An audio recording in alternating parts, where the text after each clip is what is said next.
Welcome to the Mostly Banter podcast. My name is Michael Moline. I'll be your host. This podcast will get to know people in and around the Beverly Hills area. Hey, before we begin our conversation today, I want to take a moment to appreciate somebody special, our sponsor and my personal friend and real estate agent, Charles Black III. Charles isn't just any realtor. He's a world-class agent of luxury real estate in greater Los Angeles. His background includes being the managing director of Compass Southern California, and he's been a driving force behind some of the most high-profile real estate transactions in our area. His deep understanding of buyers and sellers make him a trusted partner in any real estate journey. It's not always just about business, and that Charles is incredibly philanthropic. He served many organizations in greater Los Angeles. He's also been the past president of Beverly Hills Rotary Club. So if you're looking for a top-tier real estate expert with a personal touch, I recommend Charles Black III. He's my real estate agent, and he could be yours too. You can reach Charles directly at 310-800-6385 or at charlesblack@compass.com. Again, that's 310-800-6385 or at charlesblack@compass.com. Now let's get back to our conversation. Hi, Mary. How are you? I'm very well. How are you? Fine, thank you. We have the wonderful Mary Wells here today on the Mostly Banter podcast at Beverly Hills Rotary. And where are we? We're in the Beverly Hills Hotel on Monday the 8th. So my question is always as I open up is, so why are you here Why am I here today? today? Today is Monday, and it's Rotary Monday, and it's my favorite day of the week. Okay, so you said that. Why is it your favorite day? Because you like Rotary? I like the people in Rotary, and I like the purpose of being here for Rotary. When I first joined, meeting all the different people that participate in Rotary, I find it's a very lovely collection of people. They're interesting, they're involved, and they care about the community and the world at large, and it's just a wonderful way to start my week. Yeah, I like it too. It's the like begets like. It's good people, and I aspire to be better. And most of the people in the room are better than I, so I'm aspiring to be like them. I agree. So let's start family and friends. Closest friend. Closest friend is my girlfriend, Marcelle Fry, who lives in New York right now. She's working on starting a business, and What we kind met. of business? She's starting a retail business. So Brick and mortar, like a brick and mortar in New York. and entertainment. Yes, Nice. like an entertainment experiential experience in New York. Nice. We met at the Walt Disney Company. We worked at the Walt Disney Company together in 1990, and we became fast friends, and she's my dearest friend. Wonderful. So you mentioned that you worked at Disney. What did you do for Disney? I worked at Disney. When I first started at Disney, I worked in brand management. I was a brand manager. And the business in home entertainment and the business of home entertainment during the years that I was at Disney really shifted. So it started off as home video, which was at that time you would rent videos at your mom and pop video store, and the biggest vendor at that time was Blockbuster. It went through distribution to get to the different vendors, and it was really a rental business. And at the time that I was at Disney, it was really exciting because the business shifted, and we really changed the business model from being a rental business to a packaged goods business. So our new vendors became Walmart and Target and Costco. Toys R Us and Costco, and we became a packaged goods company. And I was the main marketing person that would go with our salespeople out to partner with Walmart, Target, Kmart, Costco, all of the big mass merchants. And it was really exciting because we shifted the business. And in the first year, we were a vendor of the year at, I think, the top 3 mass merchants. So it was exciting. It was innovative in many ways for our business. And we had the Walt Disney Company behind us, so it gave us a lot of resources to really be able to shift the business. Yeah, it was fascinating back then because I had young children at that time. So you went to go buy Disney VHSs at Costco or any of these places, and you had to get there early because when they would sell out, of this item. You'd think it would be forever, but Disney was smart enough to say, no, we're putting those away for 10 years. You won't be able to buy them for 10 years. Right. So most consumers rushed out to buy them. And of course, as technology developed, it became more of a license in different ways to stream and things like that. So when did you start with Walt Disney, and how did you start with Walt Disney? I started at the Walt Disney Company in 1990, and I really wanted to be in film marketing. And originally, I wanted to be in international marketing. So I was interviewing with the Walt Disney Company, and at the time, Wait, we got to go deep on that. Okay. How does one first? Did you go to college and study? I went to USC. Oh, wait. Where again? USC. Ah, great. Okay. And I was a business major. And I started out, I was a business major. My focus was finance and accounting. And at first I thought I wanted to be an accountant. And as I progressed in my coursework, I realized that I really didn't want to be an accountant. I switched to finance. And my first job out of college was with Shearson Lehman Hutton, working on their municipal bond desk, and as a bond trader assistant. And that, for me, became very tiresome very quickly. The hours and not very creative. it wasn't very creative. It was very much a boys' club. And I realized I had a friend actually that was working in advertising, and I would meet for him at lunch because I would get off of work early because I started so early. And we'd meet and we'd have lunch, and he'd talk about his day and I'd talk about mine. And I thought, wow, your job just sounds so much more fun than mine. So. And then how did you transfer from Shearson Lehman to Disney? Did you just look for recruiting? Did somebody recruit you, or did you look up No, ad? first I started and I made a switch into advertising.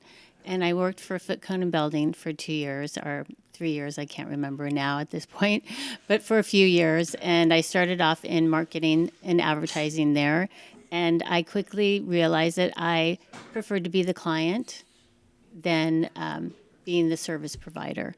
So I looked at the different companies that I might want to switch to. And at the time, my boyfriend at the time his father was at the Walt Disney Company. It was Frank Wells, who was the president of the Walt Disney Company.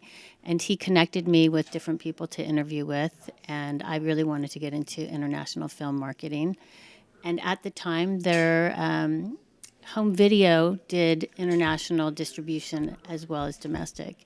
And there was an opening in that job. I interviewed in brand marketing, and I got the job, and that's where I started in home video. Well, that's very cool. And then how long did you stay there?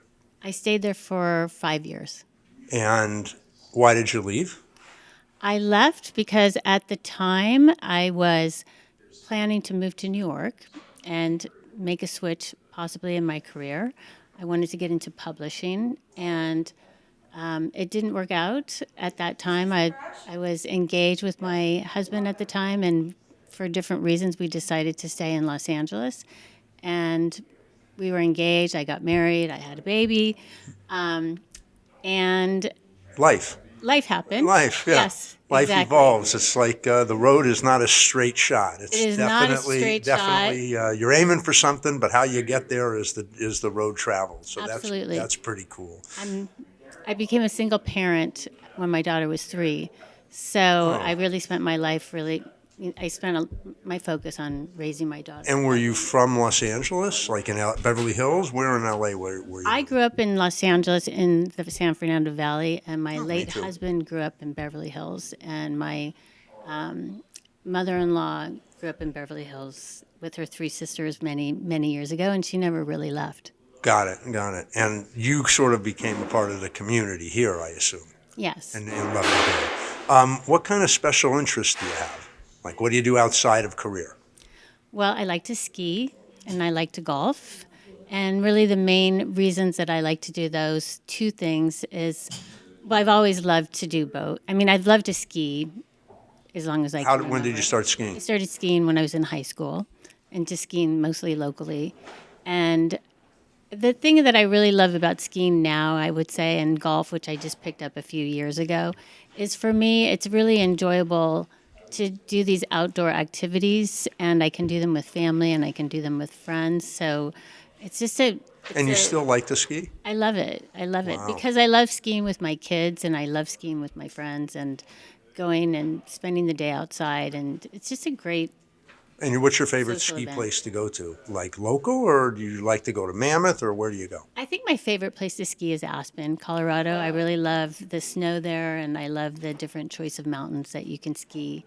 So that's my favorite place. Interesting. When I was younger, I went to all the ski clubs and things like that. I'd sneak on the bus and go over to this one or that one and up to Lake Tahoe and to those places. And I used to love it. And then all of a sudden I realized, wait, I'm carrying all this equipment, I'm hauling all this stuff around, not so much. And then as time went on, if I look at it, it's good, but Right. it's not something I do at this stage of life. I stopped many, many decades ago, but that's cool. And then you mentioned golf. So let's talk golf. How did you start to play golf? What piqued your interest in golf? Well, I've always been interested in golf, but I never felt I had time to learn golf or to put the time in for really getting good at golf. So I always thought it would be something I would pick up later when I was older. So I would look at it and I say, I'm going to golf one day, but not And how until I'm did you older. pick up? Well, you just said I'm going to take a golf club and go to a driving range, or what made what? How did you start? No, like most things in life, the opportunity presented itself. My two girlfriends had decided they were going to pick up golf and start learning golf. So that was an opportunity for me to learn golf with two other beginners at the same And time where'd you go? that I liked. So Where'd you go? Rancho? they actually belonged to Wilshire Country Club, which is in Hancock Park. Sure. And so I took lessons with them at Wilshire Country Club. And as a result, I needed a place to practice. And I convinced my husband to join me in this golf endeavor. And he joined the golf club. And we now belong to the Wilshire Country Club. And I would say he and my son now golf more than I do because I seem to be more consumed with all the activities going on in the city right now that it's taken away from my golf game. So when you golf, is it you versus you? Is it you versus the golf course, or is it you versus whoever you're playing with? When I golf, it's me versus me, but it's really me having fun with the people I'm golfing with. That's really the reason I golf. I like the skill, the game of skill, and I think that's really fun. I love being outside.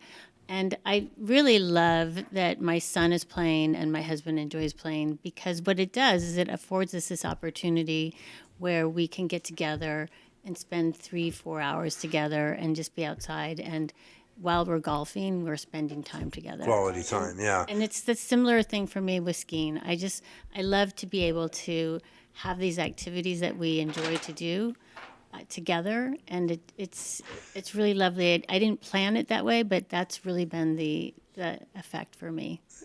Well, first, that's incredible. I've noticed that when skiing, the only competition was me, just how fast can I go? How fast You're a can I get speed down the demon. hill? It didn't matter how it looked, how fast can I go? Golf, for me, is very frustrating because if you have any aptitude at golf, you want to play to your potential. So it's, I can't get better, I can't get better. How come I'm not getting better? So it became very frustrating. But I watch people that just love to get out and they're not affected by anything. And like you mentioned, spending some family time to it. And I am so envious of them because they enjoy it. I'll go out and I'll play once a year and I'll hit a fantastic shot every whatever, 3, 4, 5 times, at the same club. And that sort of reminds me of the aptitude. It also reminds me of I don't miss this much. But if you weren't playing golf, it sounds like you would miss it. Yes, I mean I think I count my good shots, not my bad shots. Yeah, So again, that's a quality I I think don't it's have in rare. my I think bag. most people are very competitive, and it what you're talking about is how most people feel about golf, and they really get frustrated with golf, and then it's the one great shot that really keeps them in. I hear that with my husband. I hear that with my son. They are much more focused on their performance, which I think is more the norm. I think for me, I know I'm not putting the time in that. You're not results driven with it. You're enjoyment driven Right, I with don't it. And have most the people are expectation. results driven with it. Yeah. Exactly. So I like let's being in the cart. I like everything about it. It's fun. nice. And I know you traveled recently to go see Augusta. So tell me about that. Well, again, that's another opportunity because we golf, my son and my husband and I. So we really took my son for his birthday. So it was really fun for us Tell to. me the trip. Did you go early? Did you hang around? Well, we only had tickets for one day, so Okay. we were there the first day, and we flew in, we rented a car, we did the drive to Augusta, we stayed at the Ramada Inn and had the full Augusta experience. It's very kitschy, and the enthusiasm in the entire town you can feel. So it's really fun. Everybody, it's all about golf and the tradition of golf. So it's really enjoyable. It was really fun to watch And that was through your my. first time there? It was my first time Your there. husband's first time and your son's? It was my husband's second time, and it was my son's first time. So, And I assume they both enjoyed it, but what was the look on your son's face when he got to it's actually just, experience he it? couldn't believe it.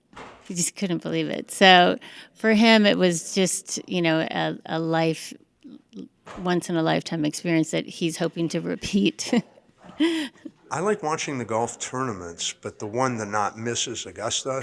Not so much for the golf, but it is it's like a painting that moves when you see it on television, It really especially with is. high def going on when you're watching the golf tournament. It's just breathtaking, all the different holes and all the foliage and everything like that. Did you get to enjoy any of that, or are you just watching the Absolutely. golf? Who's No, it's the scenery. It's beautiful. It looks like a painting. Do you have to stay put when you go to Augusta? In other words, you're on the 10th hole and that's where you stay, or are you allowed to follow golfers? No, you can follow golfers. You can move all around the whole golf And is course. that what you did? Did you That's what follow we a golf? did. They also have another, I guess you'd say, a tradition where you purchase your chair. You can purchase a chair, and then you can place your chair at whichever hole that you want to be at, and you have your name in the back of your chair, which is now designated as your chair. But you can go walking around to all the different holes, and if there's chairs there and they're open, you can sit in those chairs. And if the people come who are the owners of the chair, then of course you get out of the seat so they can sit there. But it allows everybody to move around to the different holes and sit in the different chairs that are open. And one of the reasons we went the first day is because my husband had gone the previous year, and he found that the first day was allowed you more opportunity to move around because it gets more and more crowded as the weekend goes, and it's not as he didn't find it as enjoyable to really take in everything by going at the end of the last day. So we went the first day, which was great. There was a tree that fell. I think it was the second day, at the end of that day. So luckily we missed that event, which could have been really tragic. So I'm happy that that wasn't the case. It's really unbelievable, quite frankly, after seeing how many people were there. The other thing that they do at Augusta is you are not allowed to bring your phone. Yeah. Do they take it or do you leave it in your car? What do People they leave do? it in their car, Boy, that would be challenging. and they have payphones. So you can go to a designated area where there's a payphone, and you can use a payphone if you need to make a phone call. So that takes me to two questions. First question is, would you go back? Yes. So you look forward to going back. And the second one is, how does one use a payphone today? I mean, I know how to use it, but our senior producer would not know how to use a payphone, I don't That's a think. great question. I didn't use the payphone, so I probably should have given it a try, but Do you know phone numbers? Like if somebody said to you, what's your son's phone number? I don't. Right. It's I like really I think don't. we've become so addicted to technology and cell phones today. It's like, okay, call so and so, push the button. But it's interesting because when I was younger, I would remember everybody's phone number, and you sort of got to identify with them. So I that have was to kind say, I don't know my children's phone number by heart. I I know know my one. husband's, and I remember my childhood phone, but I do not know their phone number. Bizarre, right? It's terrible. Because if you look back to your 17-year-old self or your 20-year-old self and you said, hey, I'm going to have an ear, I'm going to have a device that I can do all these things with, it's kind of like, wow, I never would have thought that would happen. Did a lot of people use the phones at Augusta, like the payphone? Very few. I didn't see a long line there, so it was very few. I think people Interesting. are aware that they're not Again, going to be on their I phone. would say, oh, I'd like to call a friend and say, this is what's going on. I got the change. I know how to make the thing work, pull the thing off, and now let's get to dial the phone numbers, and now what do we do? You know? Well, I'm sure after the trees fell that the phone line was probably pretty long. Yeah. Well, it's letting them know, hey, I'm okay, right? Yeah, that's kind of crazy. You know, when it comes to renting a ride, it's not just about getting from point A to point B. It's all about the journey, the experience. And no one knows this better than our friends at Beverly Hills Car Rental and Luxury Line Limousine Services. They've been in the Los Angeles luxury car business for over 30 years, and believe me, they know their stuff. They offer an impressive range of top-tier luxury cars, exotics, convertibles, and supercars, which is pretty cool. But what generally sets them apart is their dedication to client satisfaction. They're all about personal service, quick responses, and smooth booking procedures. When you choose Beverly Hills Car Rental and Luxury Line Limousine Services, you're not just renting an automobile, you're stepping into a memorable journey. Deanne Yamada is the regional director and a very well-known active member of the entire Beverly Hills community. Call her directly at 310-466-6676 or at bhcarrental.com. Again, feel free to call her directly, 310-466-6676 or at bhcarrental.com. Well, let's shift from golf to career. So you've become very involved in Beverly Hills. How did that come about? Well, my daughter was at the high school, and it was her senior year. Beverly Hills High School. I had another daughter at Harvard Westlake, and our son had already graduated. And I really wanted to be more involved in the city, more involved in the schools as well. And I saw an ad for the Citizens Bond Oversight Committee in the Courier. And I said, oh, this is something I should sign up, interview for. This is a great thing for me to do. At the time, I was working as an owner's rep in construction. And I had a finance accounting background. And From USC. And I worked in bonds. That was my first job, was in the municipal bond desk. So I interviewed for the Citizens Bond Oversight Committee, and that's what really got me involved in the school district. And Payne, I wanted to see how that program was working.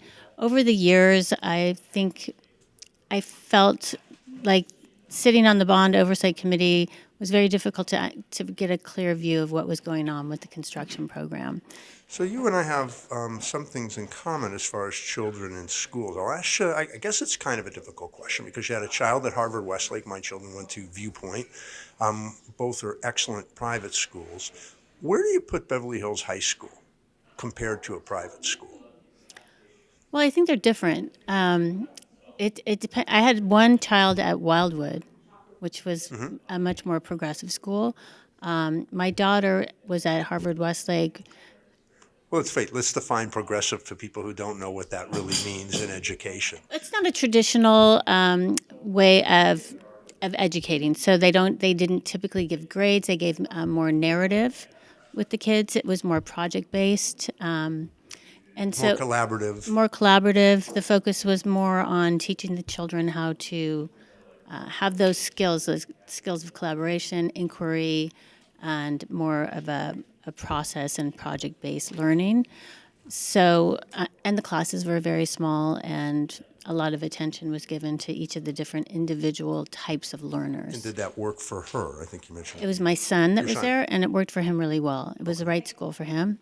And now moved to Beverly Hills High School. How do you compare Beverly Hills High School with that school? I think that Beverly Hills High School is really providing education for all different types of learners. It's more of a traditional education, but at the same time, we're providing learners for all types of kids. So there can be children with learning disabilities at many different ranges, and we're providing education for everybody in Beverly Hills. So Well, that's what a public school is. Exactly. A microcosm it's or different. I think that entire society. there's many different pathways that Beverly Hills offers for students. So if they're interested in arts or they're interested in, science, or they're interested in literature, or they want to go down more of a like culinary school. We have programs for all different types of students and their interests, and there's a lot of opportunities for them to pursue their passions. I was fortunate to do the career day. I like doing that at Beverly Hills High School. I see them as kind of a hybrid, very unusual public school because they have programs that are offered for everyone. And to see a culinary school, that is taking very, very, very old school. When I was in a public school as a young person, there was a cafeteria, and you could go to the cafeteria and you could work in the cafeteria if you so chose, and you could learn that way.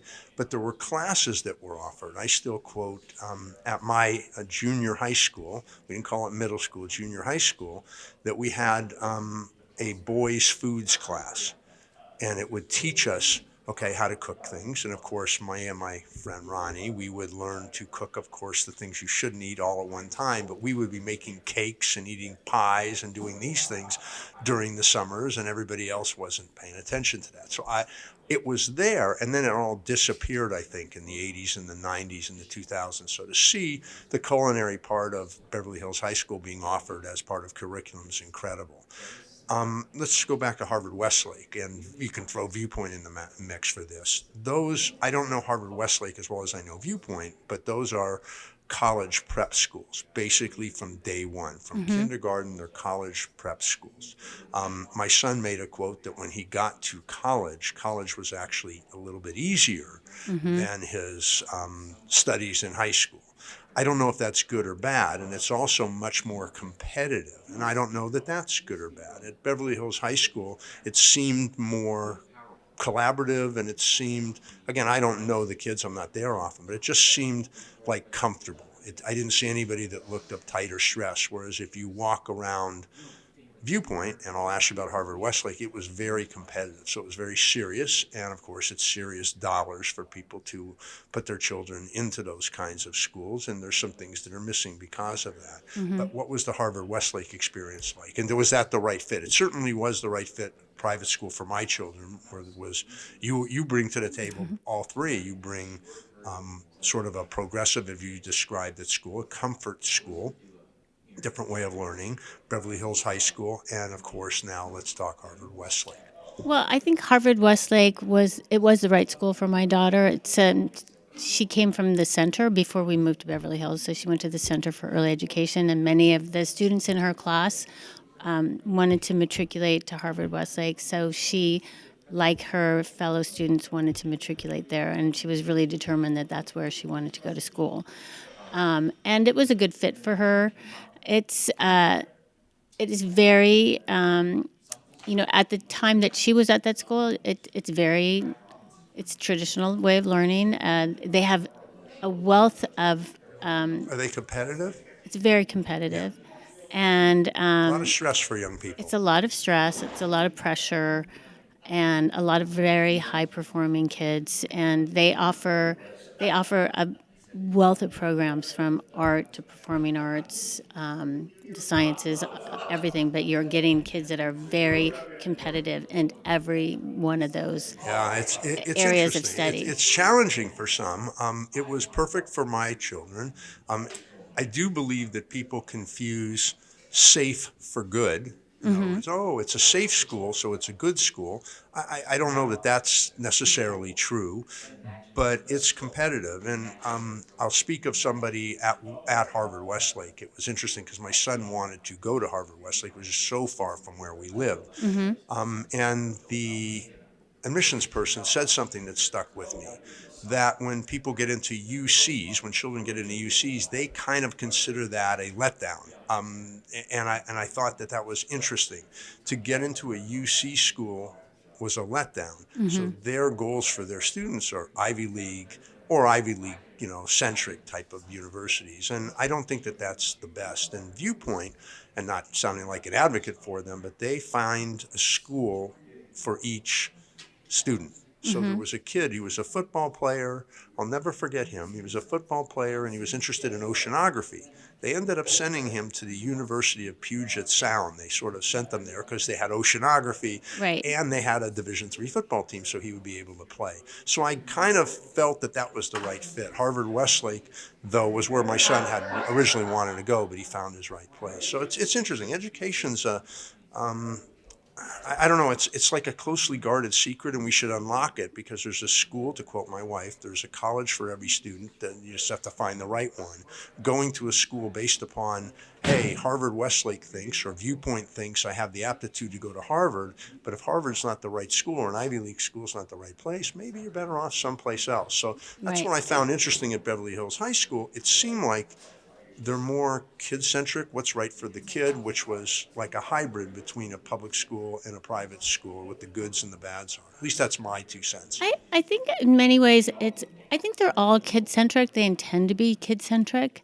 And I think they all want to place kids in the right schools for them and help them find that path and to really discover themselves. I think they go about it in different ways, but I think that's really the goal for all three types of schools from my experience because they were all three in these schools pretty much at the same time. And I think you get a different population of families that attend the school. So you may have parents that are much more directed and focused on Ivy League schools, really wanting their children to go to those Ivy League schools. So you may have a more larger population of parent body and students that create that culture as well. In the public school in Beverly Hills, what was so wonderful is that that population is more diverse by nature of being a public school. So you get a more diverse population. You also get the real beauty of having it be a neighborhood school. So the friends and the community live around the schools. So that's a really beautiful element that the other schools don't have. But I think all of the schools really, and I watch with my three children, they all really wanted to place them in the right schools for them. And that was really the focus and helping them discover what their passions were.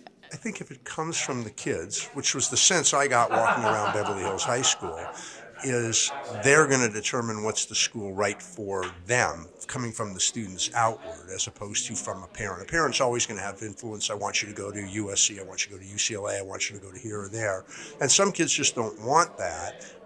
But maybe they need a push to go to those. But what I find the worst is if a parent or somebody's pushing a child to go to their maximum place, it may not be the right place for them. And then if they don't succeed because they didn't want to go away to school, so they went to Indiana or they went to Notre Dame or they went to any wonderful school that's back east, and they really wanted to stay local, I like the idea that it comes from kids, so it's kind of interesting. And we could I talk agree. education forever, but it's a nice thing to books.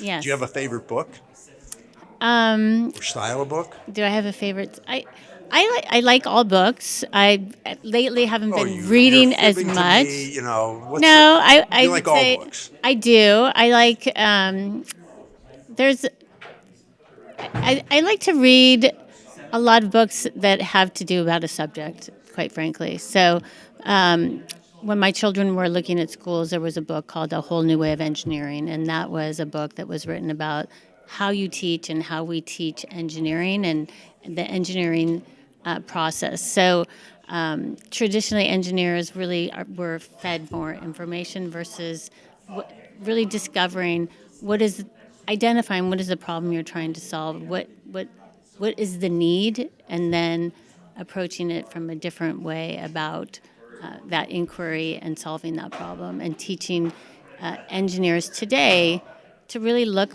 for what problems need to be solved in the world and then how to go about solving them. And I find books like that really fascinating about looking at how we teach in a different way, looking at how the world evolves in a different way. Interesting. And how about podcasts? Do you listen to podcasts? I do not listen to podcasts. Why? I just don't have the time right now. So what do you listen to in your car?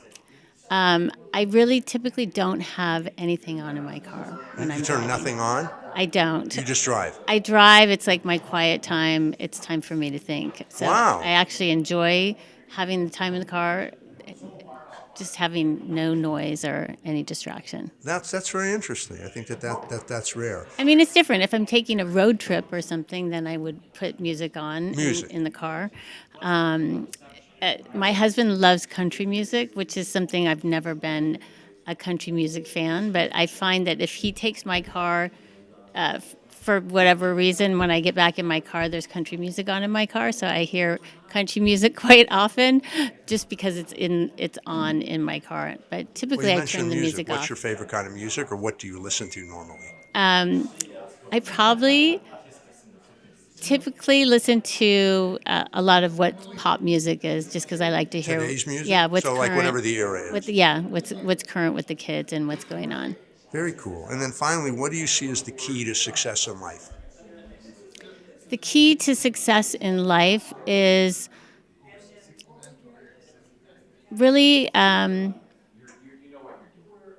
who you are, learning who you are, and honoring that in yourself as you move through life and make decisions for yourself and others, is really kind of knowing who you are, what your perspective is, and being willing to listen and be empathetic to those around you. Yeah, is the and key make to yourself success. feel good, and that's what Rotary kind of does for us. And that if you're here and you're around people that are doing good, it inspires one to do good. It does, and if you are putting that out in the world, I think it comes back to you tenfold. Perfect.